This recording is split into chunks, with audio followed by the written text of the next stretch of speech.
large amounts of weight. They used to be, very large, and now they're so skinny.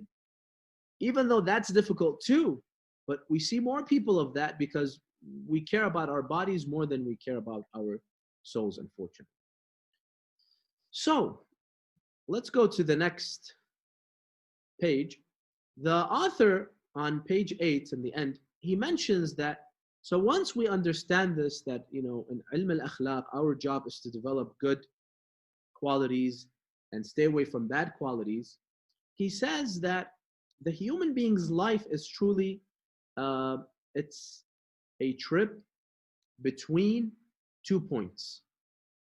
Whether I purify my nafs or corrupt it is going to decide which side of the scale I will be on. He says the human being is between angels and animals. What does he mean? He says that if I purify my soul, I can reach a status greater than angels. But if I let my soul be corrupted, I corrupt it, then I will reach a status lower than animals. Akhlaq, he says, tries to elevate us to the status of angels and even above. Now, if you see this chart right here, it shows you the movement of the human being from the, being lower than a beast, an animal, all the way to an angel. So you can see it here in this diagram. And then he mentions the hadith of Imam Ali. This is the hadith of Amir al-Mu'mineen, where he says, إِنَّ اللَّهَ رَكَّبَ فِي الْمَلَائِكَةِ عَقْلًا بِلَا شَهْوَةٍ وَرَكَّبَ فِي الْبَهَائِمِ شَهْوَةً بِلَا عَقْلٍ. He says that Allah created angels with just intellect. They have no desires. That's why they don't sin.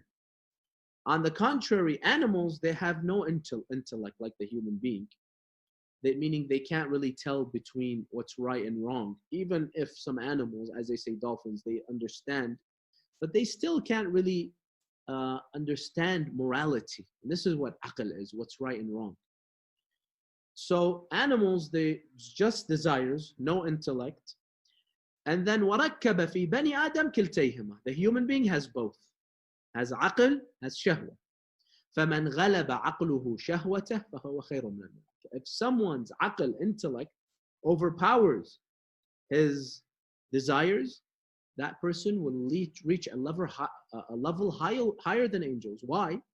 Because angels have no desires. They have it easy. Of course they're going to obey Allah because they have no temptations. I, the human being, if I become a mu'min, a believer, and I don't sin, I do my wajibat, I'm better than an angel because I did that in the face of temptations while the angel had no temptations. So that makes me better than the angel because my task was more difficult than the angel.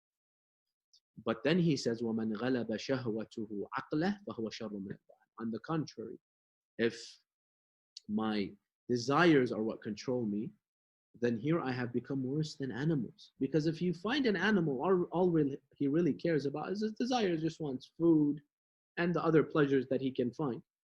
He doesn't know